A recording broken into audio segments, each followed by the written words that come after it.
Hello, welcome everybody to the Quad Pod. My name is Sam. And cut. My name is Carlo. We always have to start with our license-free music. Oh yeah, of course. And again, we do hope we don't eventually one day find out that it's not license-free. But that'd be so bad. But yeah, today is September 19th. You're probably listening to this on the following Monday or any day during that week. Yeah. Today was a little warm.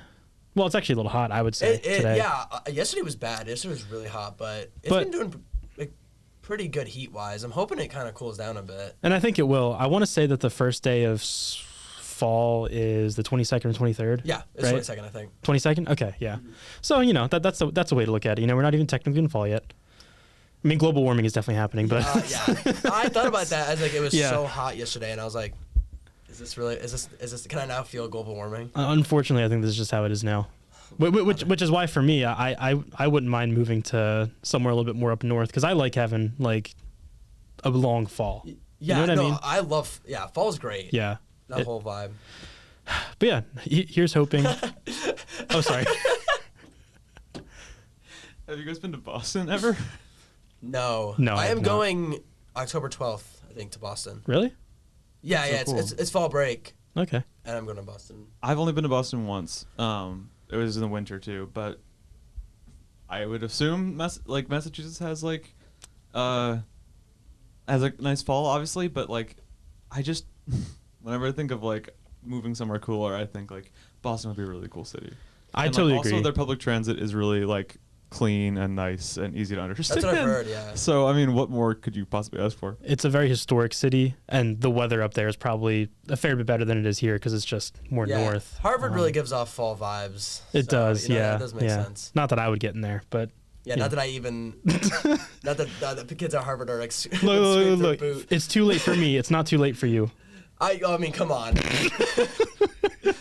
Grad school. They're going to see the Quad Pod highlight, like, we need him now! Well, I will say this. If you ever decide that you want to apply to Harvard, we can make sure that all of this is erased from history. because I want that for you. So just we'll reconnect if that ever happens. Yeah, I'll text back like 5 years from now, like, delete it all. Now! That's actually that's a good question though. We did a little bit of an icebreaker for today because I mean, we'll get into the news, and the news isn't very fun. But how about this? How about we'll start with this, and I'll ask you first. I'll answer myself, but I'll ask you first maybe, or Connor could answer as well, of course. What city? And I guess you can go worldwide, right? Yeah. Whether it's in the United States or anywhere in the world. What city would you live in if you like? Money doesn't matter, job doesn't matter, whatever. Where would you choose? I don't know. I haven't gone to a lot of like. I feel like I've been to a lot of cities like that are just very like city. You know, like it doesn't like they're not very different. Like I want to see. Not that I don't know about living there, but I would want to see what everyone goes to Tokyo and they're like that was cool, and I'm like, I just don't know yet. I just don't even like. I've heard it's like a whole. I mean, like obviously, but it's like a whole different world over there.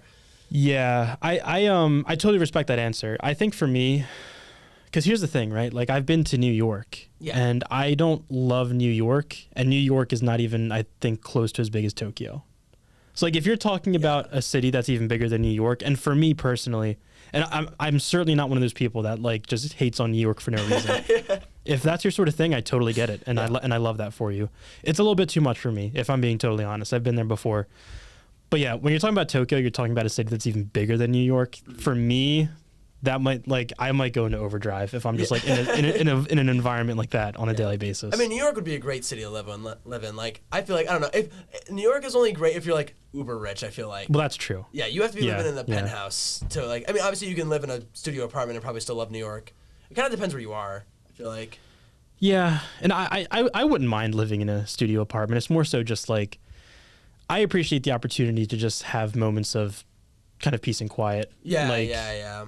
Just like at any, like freely accessible to me. You know what I mean? Yep. Like. And we were just talking about Boston, and I mean I've never been to Boston, so I can't really say. But I hate the Celtics. Oh my god, I do too. I do too. I hate the Celtics. That is so funny. I was gonna bring that up, like because like for Boston, and I'm being serious. I don't know if I could do it because of the sports fans. Honestly, though, it's like They're so obnoxious. I cannot stand the Celtics. And so it's like, yeah. I don't know if I could live in a city, and I feel kind of bad because that's where my girlfriend lives. And so I feel bad talking like, I mean, from what I've heard, Boston's a great city. Love it there. I don't know if I could do it with all the Celtics fans. I don't either. They got to be in my top 3 of most annoying sports fan bases for sure. No doubt. And they have the Jason Tatum too, like glorified role player. But that's a conversation for a different podcast. I just like growing up, having my grandma be from New York and being like a New York like sports fan and stuff growing up, and obviously like visiting on a number of occasions. Like I have kind of an attachment to New York that is probably like irrational, if I'm being honest. Like it's just that kind of thing of like growing up sort of like, not really close to it, but sort of like, around or in sort of that culture. It's hard not to just like impulsively say that because it's like, it's so prevalent. My heart wants to say like Galway in Ireland because of just like the music, and I have like family there and stuff like that. But I would be lying if I said that I didn't also think Tokyo. Like, it just sounds like such a like diverse, like rich city, and that's so cool. Yeah, I think the thing is too is like when you think of city living, you think of New York. Like I think that's like the thing you think about. But I did but I went to L.A. for a little bit my senior year of high school, and that was pretty cool. Yeah, I heard getting around is a real pain in Los Angeles. It kind of, it really, I mean, like I had an Uber. It was like a late night Uber going back to the hotel. On a regular road, wherever we go off the road, and we're on a 7-lane highway, and I'm like, holy shit! Like nothing prepared. I mean, for your first time, like I've driven on a 7-lane highway once, and that was terrible enough. Mm-hmm. But like that wasn't my first time like being on one. That was my first time ever experiencing that. And I was like, I couldn't imagine driving on this. Like, it was just insane. And you're going fast too. It's not even. And the traffic is so bad. Like, I have a friend who lives there, and I saw him over the summer, and he was telling me like, the biggest thing is the air quality. Yeah, because they get like consistent warnings about that, don't they? He said it's like every morning. Yeah. He gets a warning about it, or at least he used to. I'm not sure now, but that plus. Well, I think there was also the fires going on. The wildfires. And the ones that happened this past winter were very devastating. Yes. Yeah. That's the ones that were I when I talked to him about it. But that and the traffic, he says, was terrible. But I don't know. I mean, there's just so much there. I'm certain that LA is a super fun place to live. Mm-hmm. Seriously, I would do it, but I think so if I'm being very picky, right? Yeah. Which I would say is kind of the point of this question. Yeah. Like to be like super, I would, if I'm being very picky, I have a few things. I want a place that gets good snow. So LA wouldn't really make the cut there because I love snow. I love having that winter atmosphere when it's winter. Kind of in the same vein as that, but I already said it. I want 4 seasons. You know what I mean? I would want a place that, not like it would necessarily be a deal breaker, but in a city/state that is like my type of place, like politically thinking. That's fair. Would you ever go to like Ontario or Toronto? Because they do kind of fit that. Like Canada, I think, has like pretty like distinct seasons, but it's also like the winter's obviously more pronounced. Yeah, definitely. Yeah. I'm sorry. What are you saying? No, I was saying like living in like I thought about that too, like going to Canada. I just don't know enough about a different country. I don't know. But like. I feel like that's a whole new set of rules. I don't think the culture shock is going to be that crazy going to Canada. I think Canada's like America plus. You know what I mean? Well, they are going to be the 51st state. Oh yeah, we know. I mean, we know that. Yeah, so maybe 52nd if Mexico. But you hear like they're some kind of like announcement or something about they're gonna like strengthen their bonds because of us. Yeah, of course, right? It's kind of like 3 warring like children, like because the middle one's causing a bunch of problems, and the older and the younger have to like fix it. Yeah. Well, think about it this way. Like, if you had the choice, would you live in a city, or do you think that's not really? So it's kind of a funny answer because I know I just said like big cities, like cities as big as New York are definitely not my speed. But I would live in a city, yes. But like, not even like necessarily medium-sized city, but just like not like a city as big as New York. Yeah. Because I'm sorry. No. I get what you mean. Yeah, because one of my answers was going to be like Seattle. You know what I mean? Mm-hmm. Yeah. And like, because like Seattle's a big city, but it's not New York. That's right. Fair. Yeah. So I would love to live in a place like that. And to Connor's point about Canada, I know you mentioned Ontario, Toronto, and whatnot. I'm gonna kind of choose option C here. I'm gonna say Vancouver. Oh. Vancouver, yeah, which is in British Columbia on the Canadian West Coast. Oh, okay. And they have beautiful, beautiful nature over there. Mm-hmm. Kind of I don't know if it's the Cascade Mountain Range specifically up there, but they have basically like the northern kind of section of the Rocky Mountains up there. Oh, that's so nice. It's so you have the coast because it's right there on the coast, and you have the mountains. And for me, that would just be perfect. Yeah. Because I love both those places. No, yeah. I mean, like, because who doesn't love the beach? And I'm definitely a mountain enjoyer. That is good. Yeah, it does give you good options. But also, I was gonna say in Seattle. Like, isn't Seattle known as like one of the most like depressing places on earth? Because of the rain. Because like it's like constantly raining. Here's the thing, though. I quite enjoy a rainy day.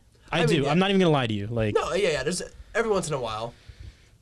I haven't quite ever lived in a place where it rains as much as it does up there, so who knows like what my reaction would be to that. In London, I hear that in like, London, yeah. So depressing. But I feel like I get good vibes on rainy days. I don't know. And like it probably, to a certain point, it probably would get a little annoying, sure. But you get used to it. I think it'd be worth it to me. And if I'm not mistaken, it does snow up there in the winter. I bet you it does. I think. I mean, I think it's like north enough to where it does. Yeah. I could be wrong about this. I could be wrong, like seriously. But I'm for the purposes of my conversation, I'm just gonna assume that it does snow up there. So yeah, that'd be yeah. So Seattle. I was thinking Chicago maybe. Chicago's probably really cool. I've never been to Chicago. I've been to Chicago once when I was like little. Yeah. But also as a Bears fan, I feel like that'd work perfect. That would. I'm close enough to Wisconsin because also I'm a Bucks fan for basketball. I have been to Wisconsin and it's nice. Like the actual city. What's this? Milwaukee. Milwaukee. Like, I'm a terrible fan. No, I could not think of the name for the life of me. And Milwaukee's nice. I did actually like that. And it was like just a regular. It was just a city, but it was kind of nice there. I mean, they do have their own accent. I don't think you're doing enough exploring in these cities if you're referring to them all as just cities. I'm not doing enough exploring at all. I'm there for like a day or two. Well, that's fair. And so it's like I'm not getting the full vibe here. I'm kind of just like wow, looking around at all the skyscrapers.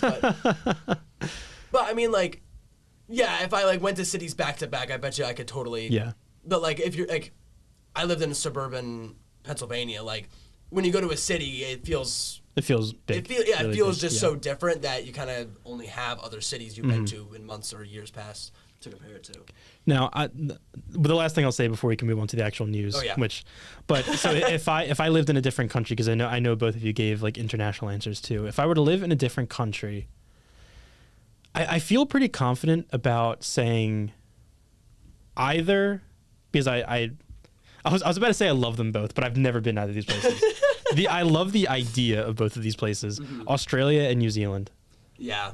And here's the thing, right? Like, I could totally learn another language, but like, if this makes sense, like as like a writer, because like this is a newspaper, by the way. Yeah. As like a writer and as somebody that really like enjoys the ways in which I can use the English language to master my like, I don't even know what I'm trying to say. The ways in which I can use the English language, if I can go somewhere where I can just continue to use English as like my primary language, that'd be pretty convenient for me. That'd be nice. And Australia and New Zealand just seem like really cool, interesting places. They definitely do. And I mean that's nice of you to say like, oh yeah, I'd be willing to learn another language because I don't know if I could. Like, well, and I think most people would be unwilling. Yeah. Do you know what I mean? Like yeah. I feel like a lot of people are like, hell no. And like also I kind of get what you're saying about like you have a certain like I want to say mastery, but you have like a certain like command, I guess, of like how to use it. And it'd be tricky to figure something else out. That's exactly my point. Although a lot of countries have like English as a second official language. I mean, yeah, you're right. I mean, you're starting back at square one though if you're trying to learn a whole other language. That's what I'm saying.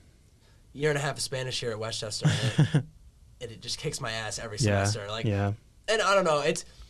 it's probably way different if you're like going to a country not knowing and you learn it there. I don't know. Yeah, There's so many different ways to do it, and it's like I hate it, but it's more just because it's like it's just really hard. I think too that like Australians and by the way, another fun thing. What do you call somebody from New Zealand? A person that's from New Zealand. Do you know this? Do you know what they call themselves? I would assume they're New Zealander, but I don't think that's right. No. Well, I think officially, because it's funny, but they're called Kiwis. Are you serious? Yeah, that's what you call them. If somebody's from New Zealand, they're a Kiwi. Really? Which is awesome. That is so awesome. That is actually cool. And I think they're just such fun people. Yeah, no, the vibe is great whenever you see somebody talking that has an Australian accent / New Zealand accent, they're just having the best time. I don't think they know how to have a bad time. Yeah. I don't think they do. Have you seen that? There's that Shane Gillis clip where he's talking about like how he ran into like an email Australian. It's like this just doesn't make sense. Well, I mean that's my point. Is like they're happy people. No, yeah, that's what it seems like. It's almost like I feel out of place though. Like just with the accent change. Like I feel like you know, I mean, if you run into an Australian here, their accent sounds like very wild compared to like what we're used to. But I feel like people would be looking at me that way. But then to me, that's like another layer of it. Is like if you go there, like you can be like the most special boy in the neighborhood. Because like you're everybody's favorite American. Yeah, I guess you're right. Or you're everyone's least favorite American. Well, I don't think you'd be that. Depending how good of a neighbor you are. Yeah. But yeah, I like to think about that often because there's a million different places that I would like to visit / live. So yeah. I think I've lived in like suburban my whole life, and I mean Westchester's not a huge city in the sense, but the borough is like. Yeah, no, it's a neat little like. I don't know if I guess it is like a city. I think it's technically a city-ish thing. A small city, yeah, but it's. I mean, living in the borough has kind of changed my perspective on that. Because it's like, I love that, and I love how like small town it is. I do too, yeah. And so it's like, I couldn't imagine living in a big city like that, but I would do it, and I think it would be. Yeah. It's such a different experience, and I don't know. I just lived in suburban my whole life. I want to get out of it, kind of. I agree with you. Mm-hmm. I do. I definitely do. So speaking of Westchester, and by the way, I should say now, maybe we'll even cut this to the beginning. I don't know because I just want to. The agenda for today, we're going to talk about a few important things. Yeah. We're going to talk about some free speech things. We're going to talk about Jimmy Kimmel and his shows. I don't know, like cancellation, if that's the word they've been using, but suspension. We're going to talk about how Trump's lawsuit against the New York Times has been dismissed. We're going to talk about Kash Patel, everybody's favorite FBI director. Yes. There are some very recent developments with Russia's behaviors in Eastern Europe. And we're also going to talk about how the United States has blocked yet another UN resolution. So that is our agenda for today. We're going to get through all that. Yes. First of all, you said you have a bone to pick with Westchester University. And I know nothing about this. We waited to... Yeah, with the Ram himself. Yeah. No, okay. This is like... And you can kind of get your guys' perspective on this too because... And you might be able to see where I'm coming with this. But, like, I'm not a vending machine person. I'm not either. Like, I never food. I very rarely get food. Like, I'll maybe get a drink, especially when I lived on campus and I lived at Goshen and there was a vending machine on the first floor. Like, if I was hanging out with my friends late at night, maybe I didn't want to grab a drink from my dorm or I didn't have one. I was like, I'll get a soda from the vending machine. It's like $2. Mm-hmm. And living off campus has changed that too because it's like, you know, I don't get, like, I have my drinks at home, but that's a 15-minute walk or a 20-minute walk. It's not easy. So if I want a drink, I have to get it here. And it was 3 separate times this week. I was like, you know what? I'll get a drink from a vending machine. Mm-hmm. And on every single one of those times, at 3 different drink vending machines, they did not work. They were fully stocked with drinks. And it didn't work? It didn't work. Did it take your money? So I used my debit card. Mm-hmm. One of them just wouldn't even... I put my debit card on, I swiped, nothing happened. The second time... I used my debit card. It took the money. I clicked the buttons, and it didn't dispense the drink. It gave me the money back. Okay. And then the other one just said it was out of order. And I'm like, why are these things fully stocked with drinks? Yeah, because I'm not a vending machine person either. Because I can't help every time I think. I can't help but think every time I see one. Like, God knows how long these drinks have been sitting in this vending machine. Yeah. Like, because And maybe it's one of those things where it's like it's happening, you just never see it. But it's like, have you ever seen a vending machine actually like being serviced? No, I haven't. I haven't. Yeah, I don't. I can tell you firsthand, having like lived on campus. This is the first year living off campus, so for 3 years. Yeah. And in like USH more specifically, that's absolutely true. And there's a handful of times, particularly the one or two that are in psychs, at least on the second floor, that just routinely do not work. And then I remember one time I like burnt through like I think like probably like $15. Honestly, like I didn't, because I was just like I thought, oh, it didn't take it or whatever, and then or it didn't read or something like that, and like the card isn't like scanning properly, only to have it be like just end up getting nothing.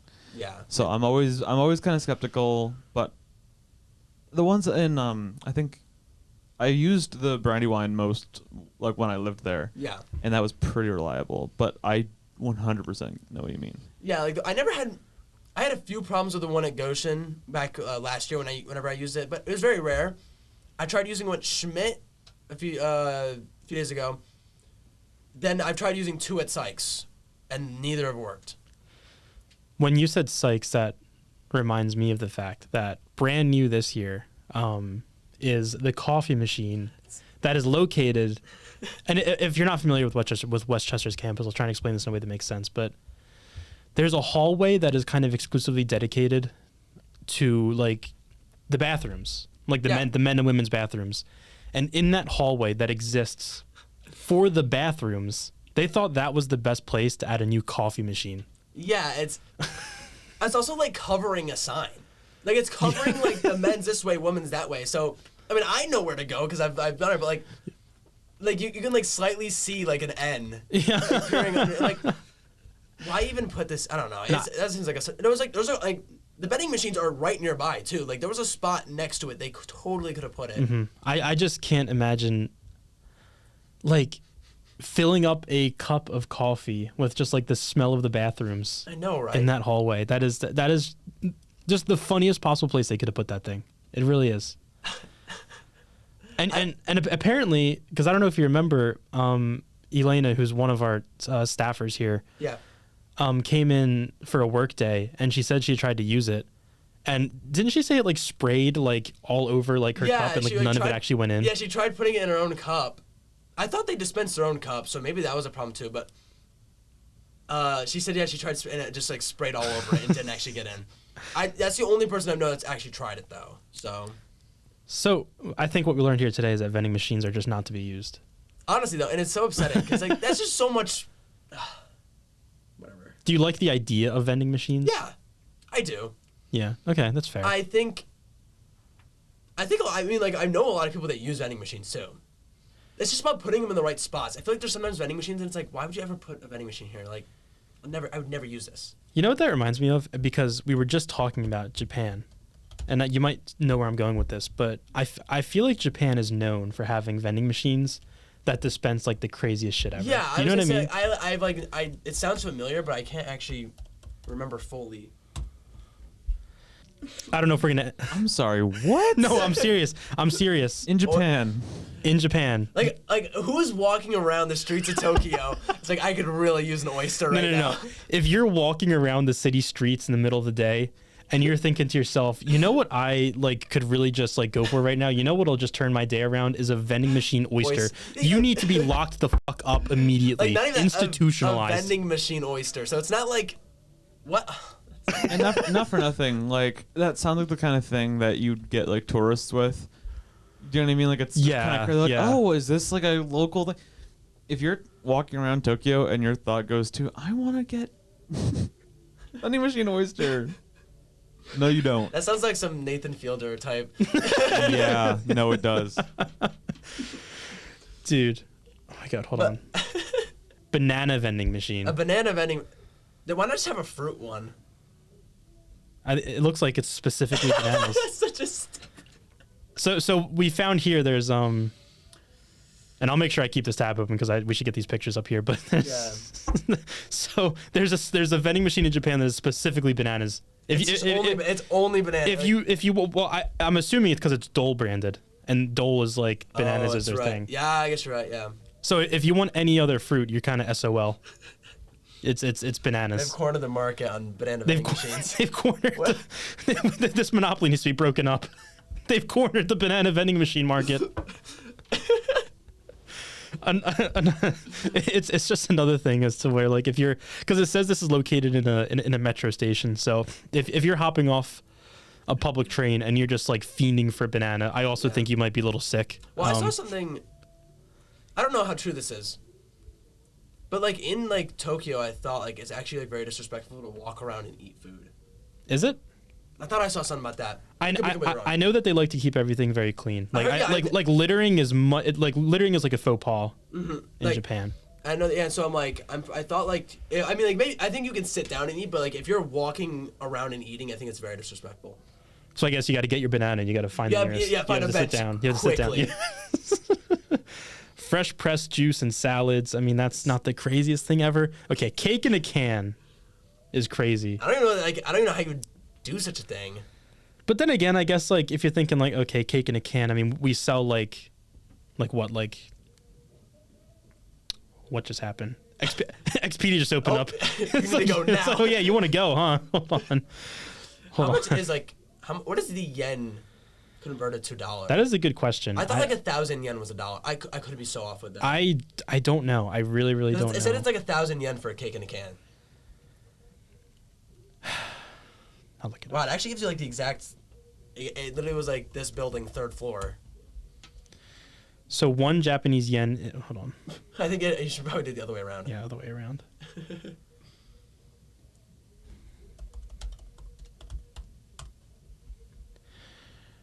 So about 150 Japanese yen is $1 US. I'm completely wrong. So wait, what? Oh, wait.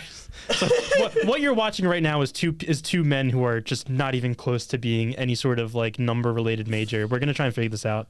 So 980 yen. So 980 times. No, it wouldn't be that. It's like $7. 980. It would be divided by. It'd be 900, right? It'd be 980 divided by 147. Yep. 980 divided by 100. You know, some like math majors watching right now, I'm like, you idiots. That's not a bad deal for cake in a can. So it's about $6.60. But like, when would you go to a vending machine and pay nearly $7? It's like a lot. Yeah, it must be pretty damn good. It must be. Yeah. It looks like you can also get cotton candy and ice cream from a vending machine. But then like they're like Dippin' Dots. I don't know like vending machines over here. Have you had Dippin' Dots? They're all right. I never had it. Olivia loves Dippin' Dots. Really? She wouldn't like it if she heard me talking bad on Dippin' Dots. Macaroons. Macaroons or macarons? Macaroons. Macaroons, yeah. Apple slices. Apple slices is very specific. Okay, but actually, here's a question I have for you. Yeah. If you know, if the Japanese government approached you and they said, Samuel, yeah, we need you. I don't know why they would approach you with this, but they said, oh, sorry. So I also don't know why it would be the government, but we're just gonna roll this hypothetical. Yep. The Japanese government approaches you and they said, Sam, we need a new idea for a vending machine. What are you putting in a vending machine that is something that you think would lend itself well to a vending machine, like you personally, like the sort of thing where like when you're walking around on the streets, it would be nice to be able to walk up to a vending machine and get. There should be like. You know how when you walk into 7-Eleven and they have like hot dogs and taquitos like rolling around? Oh. They need that for a vending machine. Like so you can just get like hot food real quick and you don't have to go into a gas station. That's my pitch. Oh, I don't know about that. I'm just thinking about it. I don't know. I don't know how I feel about that, man. It would just be like a big like hot dog roller. Yeah, but like out on the street is a little. Well, think about it. There's people selling hot dogs on the street, like in New York. Yeah, but they're making them, and they're taking them out of like the hot dog water. They'll be warm. It'll be good. Look, man. I'm not even like a huge fan of like the hot dogs that you get from places like that, because like when I was coming back from Florida over the summer, I was starving because, you know, I was on the road for like, it's a 16-hour drive, and we didn't do it all at once, and I got a hot dog from Royal Farms. Have you ever heard of that? Royal Farms, yeah. And when I tell you that hot dog, genuinely, I was literally, I ate that hot dog. I was this close to just genuinely vomiting all over my car. Well, no, and I say this just to be very clear. I say I'm not a hot dog hater. I do like hot dogs, but I don't know if I've ever really had a good hot dog from like a Wawa, Royal Farm, 7-Eleven type place. I've had a hot dog at Wawa one time, and that wasn't like half bad. It was all right. Well, Wawa has like a high standard quality. I think I maybe was talking about you about this. I think it was maybe not on air. But like how like I hate people that are like, if you put ketchup on a hot dog, you're a child. Is that I probably told you that I don't like ketchup on hot dog either. I wouldn't necessarily go that far because people like what they like and that's fine. Yeah. But no, but like I've heard that. That's also I've heard that from the Bear, and I've also just heard people say that like, if you put ketchup on a hot dog like past the age of 6 or something wrong with you. I'm like, can a man just like ketchup on a hot dog? Like, look, I like other things on hot dogs, but it's like I'm totally okay with just ketchup. I would only say that I think coming from you, because you're not that you're a Chicago guy, but you root for Chicago teams. Yeah. And if I'm not mistaken, like one of the biggest places where like you would get shunned for doing that is Chicago. Yeah, I bet you're right. So that's a little like maybe you will have to reassess that. Maybe, I don't know though. Like, I'm not a big fan of like people do like cheese on hot dogs, and that sounds off to me. I mean, you wouldn't do cheese in it and nothing else. Well, yeah, but like chili and cheese. I guess you're right, chili and cheese, but I never even had that. You haven't had chili cheese dog? No, that's good. I never had chili. Never had chili? Never had chili. We don't even have time to go into that. That's a little ridiculous. But I guess taking this full circle, Westchester University, you kind of need to get your shit together with these vending machines. Yes, like, yes. Look, I only go to it when I need it. You know, like I'm only going to it when I'm like, you know what, I've earned it, or like. That's fair. I'm ready for this now. Nope. That's not even an option for me. I'm supposed to spend like $5 on a small bag of Cheez-Its. I'll just wait. Big Cheez-It fan right here, by the way. But Cheez-It guy. that was a fun detour into the world of Japanese vending machines. Not a guess that would happen. There's not really a good segue here, but we did want to talk about actual news headlines. News stuff. So the biggest thing that literally everybody has heard of. So if you're watching this, you know. Jimmy Kimmel had his show again. Like I said, the word I think that they're using currently is suspended. Mm-hmm. Yeah, suspended. And that is because I think they said something along the lines of Sinclair said, who in one way or another owns / manages the network that Jimmy Kimmel is on. Yeah. I'm not familiar with the conglomerate bullshit, but they're part of it. Yeah. And basically what they said, and it's just ridiculous. So I think they said if he wants to come back on air, that they expect him to issue an official apology and also make it a donation to the Kirk family as well as Turning Point USA. And I should just say for context, I don't mean to interrupt you, but I didn't. No, go. So for context, what Jimmy Kimmel did, and I say this all, like I'm gonna sit here and defend Jimmy Kimmel. I don't care about Jimmy Kimmel. Like I don't think you do either. No, I mean like whether or not Jimmy Kimmel's on the air really doesn't affect me too much. Yeah, but it's kind of the principle. It's a principle of the thing. Yeah. So I'm paraphrasing, right? This is not the exact quote. If you want to see exactly what people are getting up in arms about, you can definitely Google it and go on YouTube. But more or less what Jimmy Kimmel said on his show, this was the remark that got him suspended, was something along the lines of, people on the right are being very quick to point fingers at this person, saying that, they were of a left-leaning political ideology, when as of right now, we really don't know anything about this person or what their motivations were. Yeah. And that's what he said. It wasn't like when I first saw the headline about, Jimmy Kimmel suspended over disparaging remarks. Because again, I don't watch Jimmy Kimmel. I didn't know what he said, so I was expecting like, oh damn, he got suspended. He must have been like, yeah man, he had it coming. I totally expected that too. I mean like you hear what people are saying on social media, and all that stuff. So I expected something way worse. Worse. Maybe that's why when I actually saw what he said, it was like, oh, like have the people who suspended have not gone on social media? Like, do they think Jimmy Kimmel's comments are as bad as it gets? Like. there are worse. People have said worse. Also, I think it's incredibly ironic that, like, what Jimmy Kimmel said, if you compare it to a numerous amount of things that Charlie Kirk has said on any of his platforms, I just feel like and I don't know. I totally agree with you. And I'll say this because I feel like we've kind of gotten past the point of like a lot of the pearl clutching, and I'll clarify again. What happened to Charlie Kirk obviously should not have happened. No, yeah. But yeah, like I feel like what a lot of people are doing is like misremembering and like misconstruing like what his legacy actually is. Yeah. Like, yeah, Charlie Kirk was like a hateful person. Like that's not an incorrect thing to say. It's not. And I just to clutch your pearls over Jimmy Kimmel, who like just said like the most nothing burger statement ever, honestly. Yeah, it's like even if you took it in a way that's I don't know, if you took it in a way that was, I guess, rude to Charlie Kirk's legacy, Charlie Kirk has done enough to his legacy. Like, I don't know, Charlie Kirk did enough to his legacy while like he was alive that whatever Jimmy Kimmel just said would not have it had any effect if they didn't make this big of a deal on it. That's a great point because I totally agree with you, and that lends itself to the point, and I've said this multiple times before, that fundamentally the people in charge right now are not very smart. Yeah. Because you're exactly correct. If they wanted this to have as little effect as possible, like the kind of things that he's saying, they would have just left it alone. Mm-hmm. Yeah. But they made a thing of it now. Yeah, and it goes on the whole thing of free speech and like, and Trump's whole idea of like, you saw when Colbert was got announced that he was going off the air in May, I think, or March. They're like, oh, Trump said something about Jimmy Kimmel being next, and look what happens. Like, I think they're waiting for him to say one little thing that like is maybe, I don't, if you deconstructed it, maybe seen as a bad thing towards Trump's administration. Yeah. And like, oh, time to go. And I like that everyone's up in arms about this. I like that everyone is saying, especially in the entertainment industry right now, is speaking out against this because it's ridiculous. It is. And the principle of the thing is really what's important here because, like you said, and I fully agree, my life does not change with Jimmy Kimmel out in the air. It really doesn't. I was not,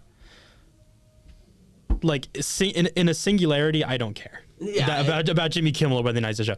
Yeah. But obviously it's the principle of the thing because, you know, like, MAGA has done nothing over the past, like, 4 years, more or less, you know, throughout the Biden presidency and the campaign and the first couple months of this presidency.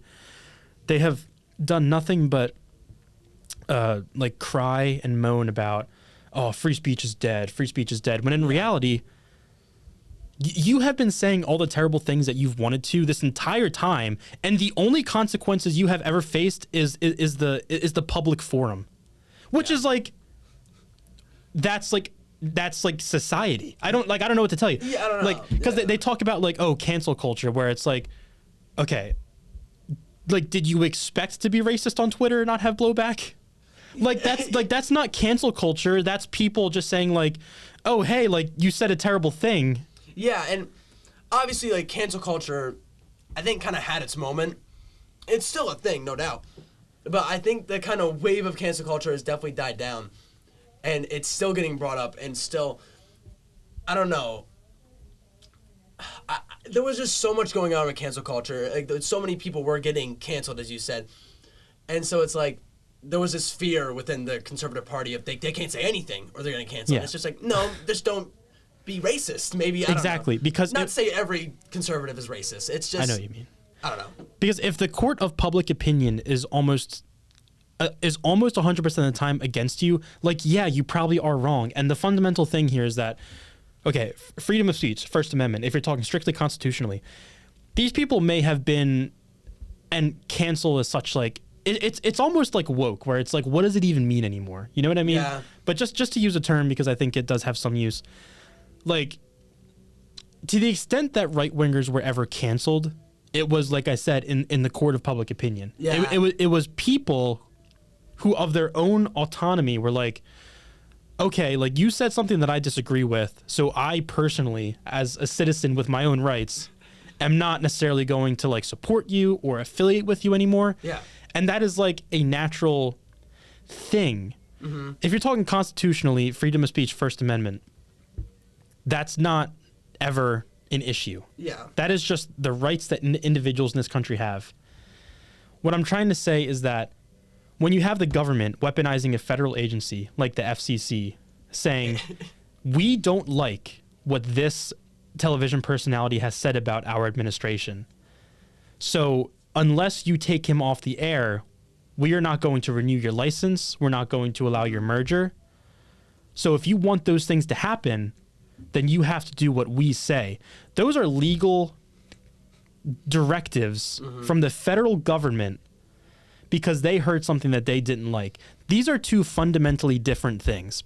You know what I mean? Yeah. Like, have I kind of laid that out effectively where it's like being canceled on Twitter is not even close to being the same as what has just happened? No, yeah, not at all. And look, not to say cancel culture is always perfectly accurate or right and that it's not gone too far sometimes. It happens.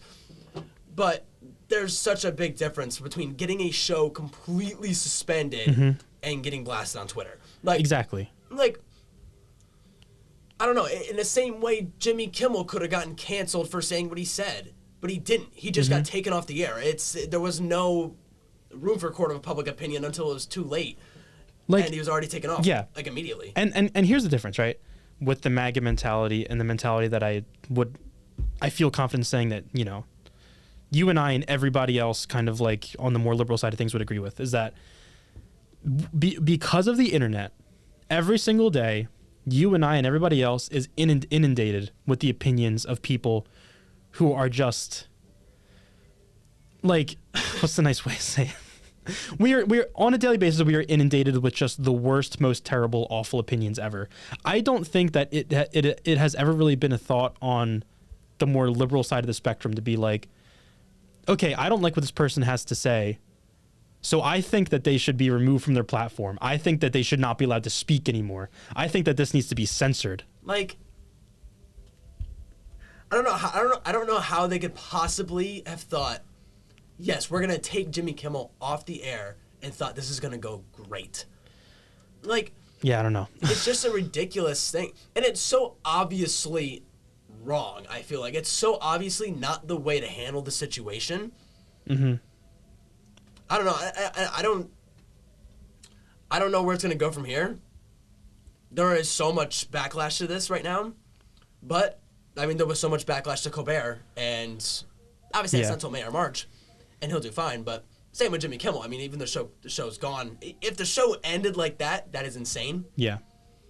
And I think I mentioned this before we started recording, but given the demands that they currently have of Kimmel, I don't see him doing that, and I think he might be done. I wouldn't blame him either. I wouldn't blame. I would prefer that he makes a stand here. I honestly hope he starts. I mean, like all these late night hosts could probably start their own podcast or their own show on YouTube or something like that. Like Conan did. Yeah, like Conan did, and you saw how it's been doing great for Conan. Yeah, and to that point, like I said, like this obviously bodes terribly for the First Amendment and constitutional rights and everything. But I will say, if you want to have some sort of optimistic spin to this, like you said earlier, if the Trump administration was actually interested in just like keeping, any criticism as low key as possible, they would have just left it alone. Having done this, they have made a whole thing about it. I would imagine, at least I would hope that they bring a lawsuit forward with this. Yeah. Because this is just straight up like I'm not going to go into specifics, but I did read a New York Times article before we started recording today about this. It's called "In Pressuring ABC Over Kimmel, Trump May Have Crossed a Constitutional Line." And it basically goes in depth into how there is a Supreme Court precedent that says this sort of weaponization of federal agencies and federal influence is unconstitutional. Like, you can't do it. It violates the First Amendment, which is like, should be obvious, but so yeah, I would hope that this results in a lawsuit. I would hope, like you said, that Kimmel starts doing his own thing, and he'll be, because I'm sure that for as much as Kimmel was saying, like, the restraints of being on ABC were probably like pretty demanding, right? Yeah. So I hope that he goes his own way on his own terms. He can say what he wants, and again, since they made such a thing of it, I think he's going to have more people. He's going to have more eyes on them than he ever has. Same with Colbert. Yeah. The same thing. And like, it's another thing, too, especially because of how Trump was on Truth Social, I believe. He was like, oh, Jimmy Kimmel's next, right after the Colbert thing. It's like, he's proud of taking these. Yeah. Like, it's one thing to think, oh, this sucks for Jimmy Kimmel. Think of the hundreds, I mean, maybe tens of hundreds of people who are working on the shows. Yeah. And now don't have a job. The administration of creating jobs, right? Yeah. It's ironic. Like, I don't know. Like I said, it's not just about Jimmy Kimmel. It's about the whole principle. The principle of the thing is about all the people who work for him. Yeah. It's affecting a lot more people than just Jimmy Kimmel. Yes. And Guillermo. Yeah, but that's it's not good. But and not to help the Trump administration anyway. But it's like I think they are fucking themselves over. This is because this is just so disastrous. It really is. I don't know. It's just I don't see any way where this turns out good for them. But I could have said that about 12 different things they've done this year alone, and they're doing okay. I could have said that about 12 things during the campaign alone, but they still won. So it's a little. Yeah, it's just blunder after blunder, but here we are. Kind of in the same vein, another blunder by the Trump administration, which puts a smile on my face. Earlier this week / last week, Donald Trump sued the New York Times because he thought that they were reporting in a way that was biased against him, like unfactual information. That lawsuit was just thrown out. Yeah. Today, on the 19th of September. That lawsuit has been thrown out. And it was like a $15 billion lawsuit, wasn't that? Yeah, it was a lot of money. Yeah. So the judge who threw it out said that its content was, quote, decidedly improper and impermissible. And he said it was an effort to basically just attack his adversaries. It actually goes in the same vein as Jimmy Kimmel. Just attack whoever is saying anything that's not very nice about you. Mm-hmm. It was an 85-page complaint, and this is from Reuters, by the way. 85 pages, yeah, 85-page complaint, and the judge said that it would constantly laud his singular brilliance, in his words. Oh my God! And even defended his father, Fred Trump, for whatever reason. What? Yeah. And the judge said, quote, a complaint is not a public forum for vituperation and invective, not a protected platform to rage against an adversary. A complaint is not a megaphone for public relations or a podium for a passionate oration at a political rally. I like to imagine it was an 85-page like Truth Social post. Like, dude, it probably was. It probably fucking was. Like, because we know who we're talking about at this point. Yeah. Like, it probably did have like the capital, like all caps, like awful punctuation. Yeah. They probably ended with "Thank you for your attention to this matter." DJT. Yeah. And the thing that I like probably the most about this is that like the judge was just totally not having any of this bullshit, and the judge is a Republican. Wow, really? Yeah, he was a he was like, bro, are you serious? Republican appointee of. Oh, sorry. I should rephrase, because judges technically are not partisan, right? Oh, okay. This judge was an appointee of George H.W. Bush, who was a Republican. Okay. But you know how that works. When presidents are appointing judges, they're typically appointing judges that are ideologically in line with them. Yeah. So while it wouldn't be accurate to say that the judge is a Republican, he was a Republican appointee. Yeah, okay. And that's an important distinction. But yeah, I mean, even with that, I mean, I feel like being a Republican, though, for George W. Bush is a completely different now than being a Republican. Yeah, it's totally different. It really is. And it goes to show, right? So when actually faced with the legal framework that America has, this administration can't do anything. Yeah. And this is evidence of that. And I'll tie it in again to Jimmy Kimmel, is that the only reason they were able to do that is because they did not go through legal channels to get that done. Yeah. It was all like behind the back, closed doors through the FCC. Mm-hmm. When they actually try and get things done that they want to do through legal channels, their success rate is not very good. I.e., this right here, this case being thrown out vehemently by this Republican appointee judge in Florida. Like, and think about it too, with the Kimmel thing. I mean, like at least with the Colbert thing, they were like, "Oh, we're losing money." Like they had an excuse. Yeah. The Kimmel thing, like they didn't have like a backup excuse. Like the Charlie Kirk thing was the only thing they had, and so it's like now everyone's against it. Yeah. They're probably shaking in their boots right now, thinking of a random other excuse. I think they're probably just gonna throw another money one out. Yeah, but it's really, it's really hard to say where it goes from here. I know that we're kind of discussing this in like the thick of it right now. Like there's like yeah. so many voices being heard right now, and a lot is going to happen. I think by the time we come back next week. Yeah, but I guess just like if you're a fan of the First Amendment, which you should be, you should be, like this is not good because the last thing I'll say with this is like could you genuinely imagine if like Biden's FCC when he was president like shut down like a Fox News like late night show? Yeah, I mean that there would be another January 6th if that happened. Yeah, dude, I don't even want to know what would have happened. Like seriously, seriously, like the like MAGA doesn't actually care about any of the things that they pretend to care about. You know what I mean? Because they were whining about the First Amendment and freedom of speech forever. Yeah. But as soon as they're in power and they have the ability to weaponize it against people they don't like, they will. Yeah, immediately. Yeah. It's always just like what's good for them. Exactly. Yeah. But. And that's, I guess, all that we'd say about that. You ever seen that? It's like it was like that video during the Super Bowl of like if Philly wins, this is what Philly's gonna. If Philly wins or loses. Yes. I feel like that's what would that image is what it would be like if Biden decided to cancel Fox News. If Biden, yeah.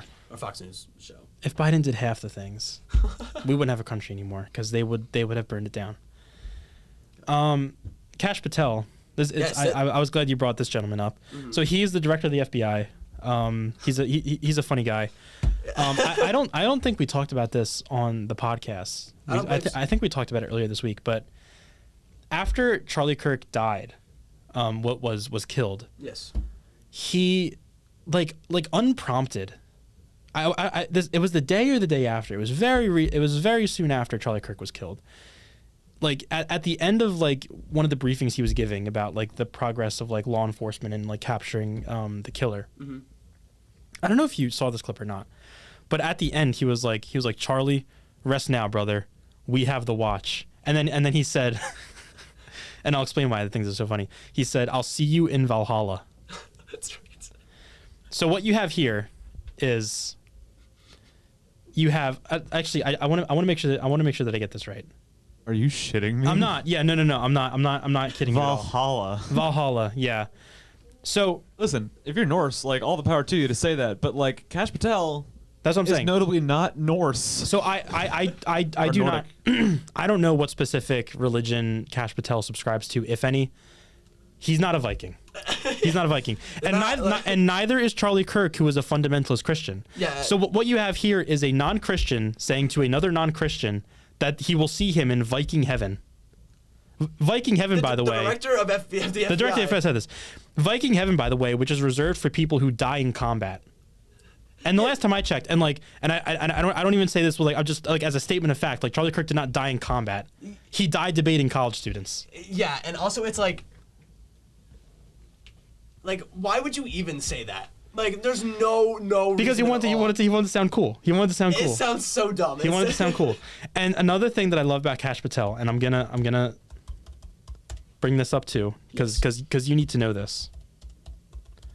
Did you know that Kash Patel is a author who? No. I don't know why you're laughing. I'm being very serious. No, I'm joking. I'm messing with you. I'm messing with you. No, but so. Kash Patel is an author. He writes children's books or wrote children's books. MAGA kids books. It is called, I think it's actually a trilogy of kids books. And yes, they are MAGA children's books. That's him? It's called The Plot Against the King. And in these books, Kash Patel, it's a self-insert. So it's like fanfic. No, I'm serious. It's a self-insert where Kash Patel plays a wizard who has to save King Trump from Nancy Pelosi. And this is real. I promise you this is real. So. I think we've discussed this before, but I did not know it was him. I was going to say, I think this is the second time we're talking about The Plot Against the King on this show. But I did not remember. Wait, isn't Biden also like an... Yeah, Biden's also one of the... I think he's called Sleepy Joe in the book, as a matter of fact. Yeah. Isn't there like an evil queen character who's supposed to be Hillary too? Yes. Hold on. I need more information about this. This is insane. You go to the like. It actually has like a Goodreads page and whatnot. I'm trying to find like. The Goodreads. Okay, yeah. So this is from New Lines magazine, and this is how they describe it. The cover of The Plot Against the King signals Patel's intentions to the adult reading it out loud, if not to the child listening. The king in question, triumphantly wielding a scepter and sporting a crown, an ermine-trimmed cloak, and a medallion over his medieval-type clothes, is undoubtedly Donald Trump. Looming over him ominously is a barely disguised Hillary Clinton frowning. The wizard behind him with a glowing orb atop his staff is the author himself. And what I love so much about this is that they still hate Hillary Clinton. They villainize her so much. Like Hillary Clinton lost in 2016. Like she didn't win. Like no. why are they not like just over this already? Dude, like I haven't thought about Hillary Clinton since she lost. Me in neither. Like me neither. She honestly like I think she's done a good job at like she lost, and that was the end of it. You know. Yeah. Yeah. Like, she's called Hillary Queenton in the book. Like Queenton. And that's something like to be said too. Like you know, Hillary lost, and you know maybe I was. Long time ago, I wasn't the age I am now, but from what I remember, Hillary lost and that was it. There wasn't anything. You didn't hear much from Hillary, and you don't hear much from Hillary right now. Mm-hmm. I mean, you can say the same with Kamala. I don't hear from Kamala much right now, and yeah. But when Biden won, you heard a lot from Trump. It wasn't. It a was lot from Trump.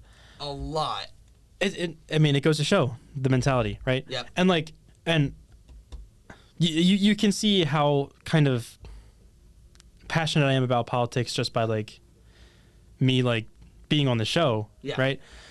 Like I voted for Kamala, she lost, and even I don't think about Kamala Harris anymore. Yeah. I'm not like, oh my gosh, she should have won. Like I'm not like sitting here throwing temper tantrums about it every day. Yeah. Like life goes on. Like I mean, I voted for her. I thought she would be the better I mean, I knew she'd be the better candidate. Yeah. But like Jesus Christ, like these people can't move on. They don't move on. They don't.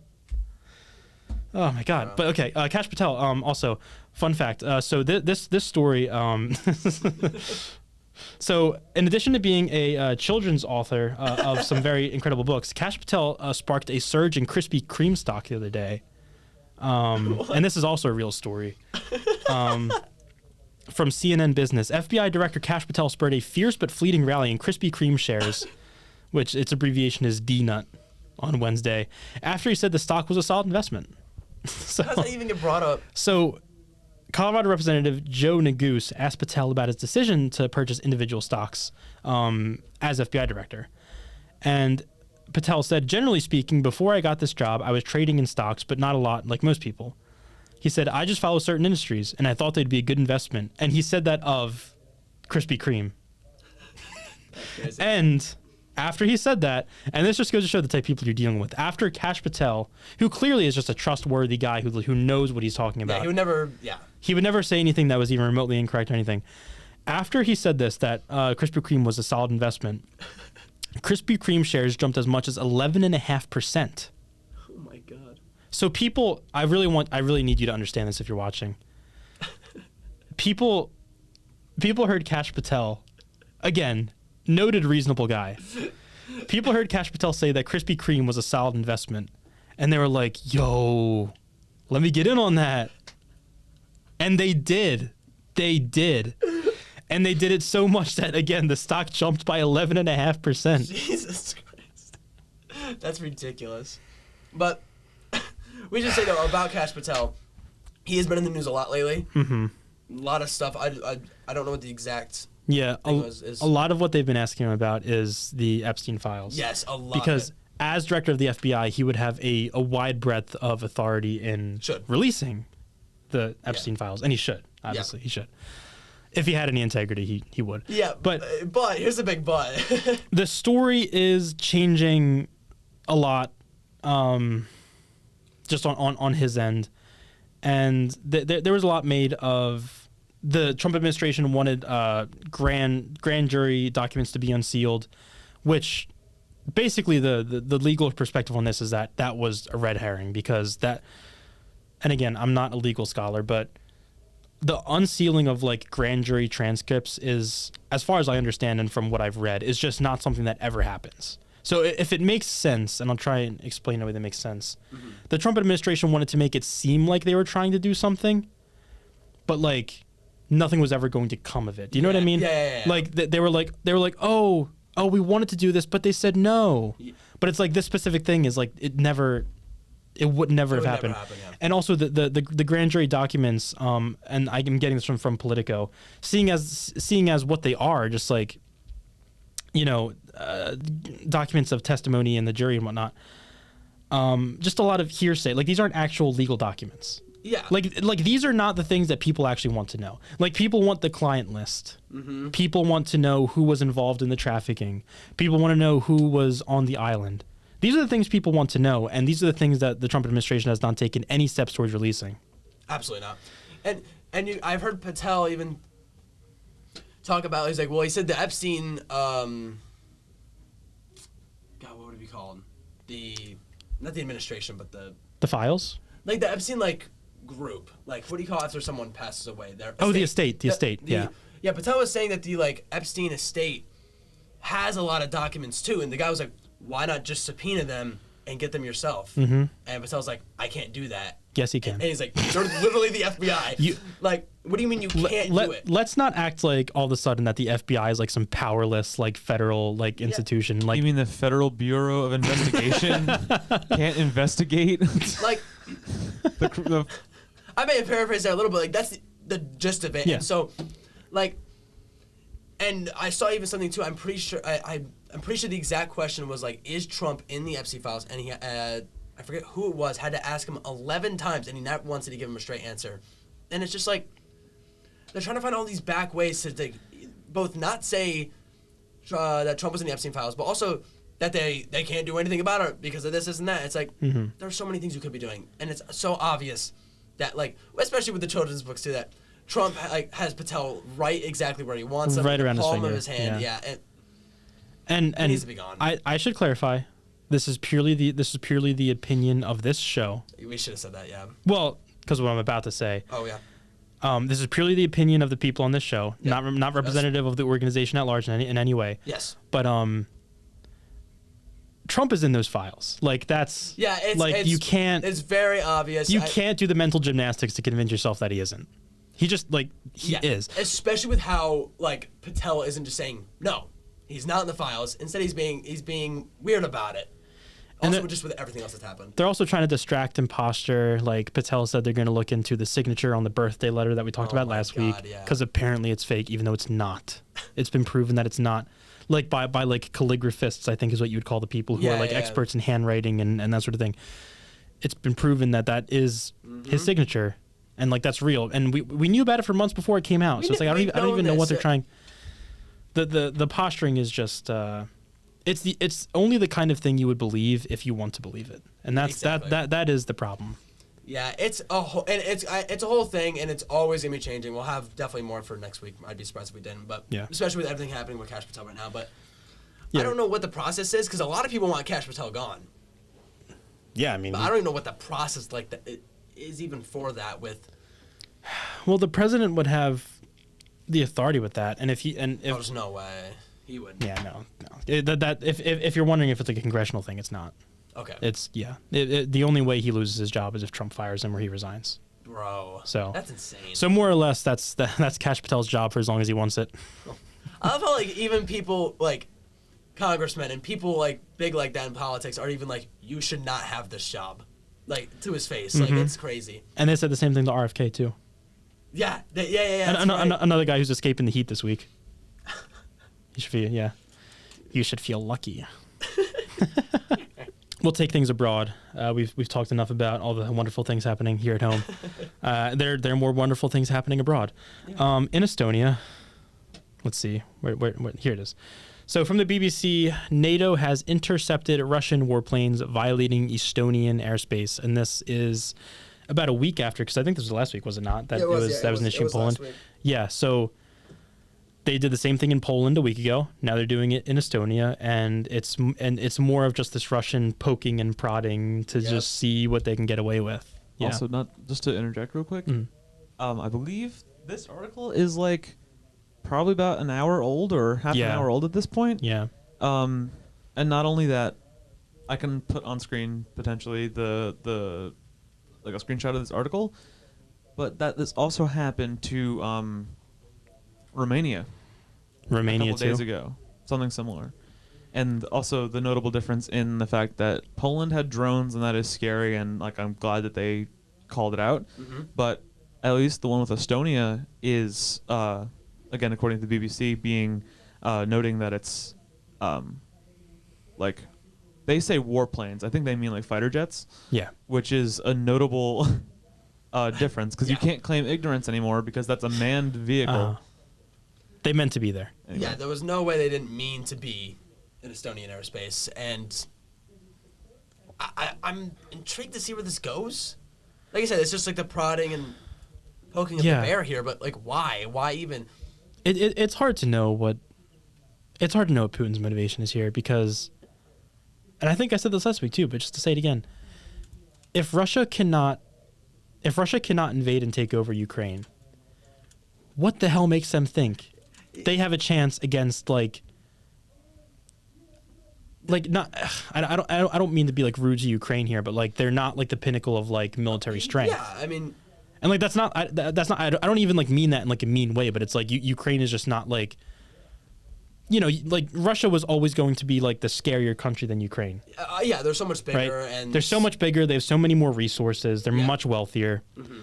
And given all the advantages that Russia has, if they can't take over and invade Ukraine, I don't know what is giving them the inkling that they can do this thing to like any other country. That's what makes me think something else is going on here, because like either Russia is really doing something that's so stupid I can't even comprehend it, or there's something else going on here.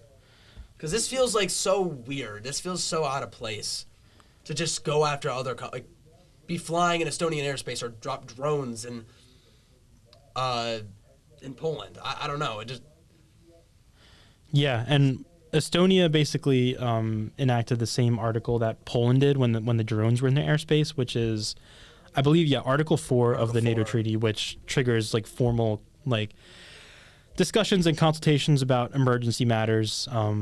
Which I mean seems like that falls under that. I think the rational thing to do. Yeah, but. Yeah, there would definitely be more. I mean, we'll see. Like, I hope there's more on this. Not in a sense that I hope Russia keeps attacking other countries, but in a sense that we figure out more about what's actually going on here. Yeah, and I get and again, this article is so new. Like as we're recording this, that there's not a whole lot of information out there. I think the main point here is it's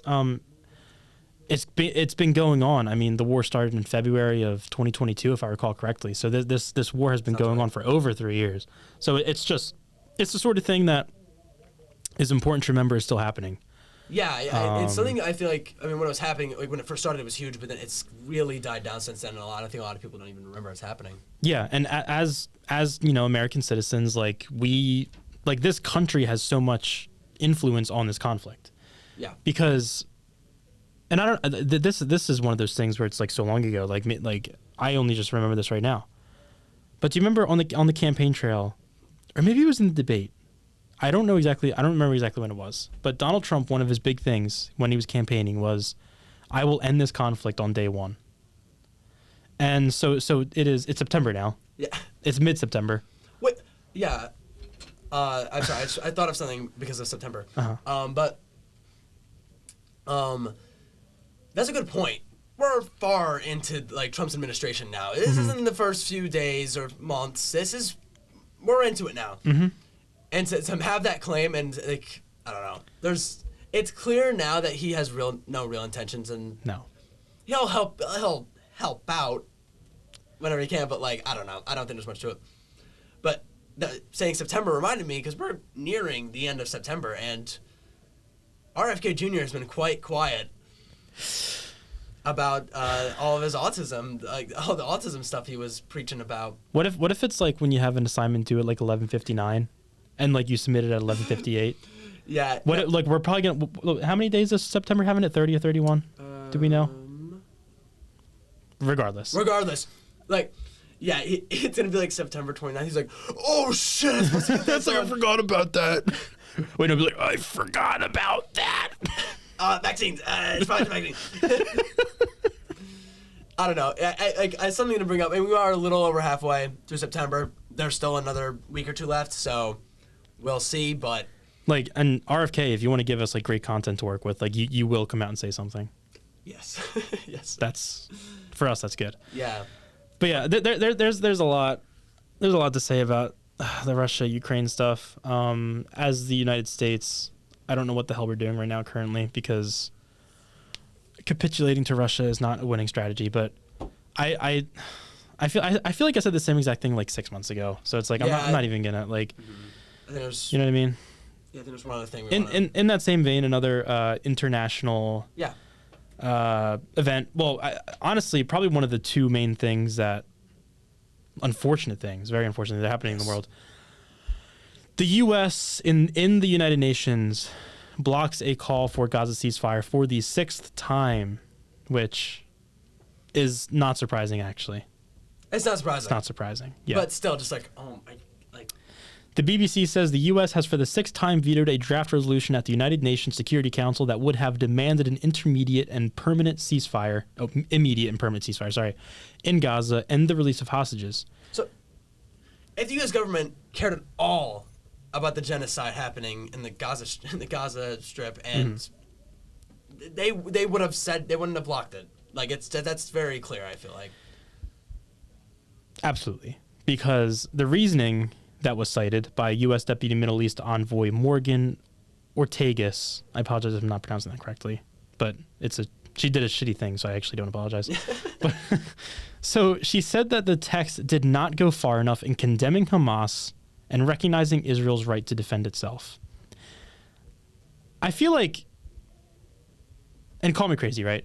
Has Hamas not been condemned enough with like the fucking, like what they keep doing to like I feel like missiles are like pretty good condemnation. Yeah. Like pretty strong condemnation. I don't like, even know. I don't know what they were looking for in this, but like, and like recognizing Israel's right to defend itself. Also, because the UN has officially, a UN report recently has officially said that what's happening in Gaza is genocide. So the UN has found that. So you can't really say that that's not what's happening now, because the United Nations, which is, it's the international organization, right? Yeah. If the UN is calling it genocide, and the U.S. blocks that, that is. Yeah. What does that make us? What is that? How does that make us look terrible? And yeah, this is horrible. Another terrible thing to hear about. Yeah, and I don't know, because Trump is so weird, because on one hand I feel like he has to be liked by everybody. On the other hand, his administration will go and do stuff like this, and it's like, dude, like everybody on earth almost universally hates us right now because of this. It's like, to what end are we just like relentlessly just having Israel's back, like full stop, no questions asked?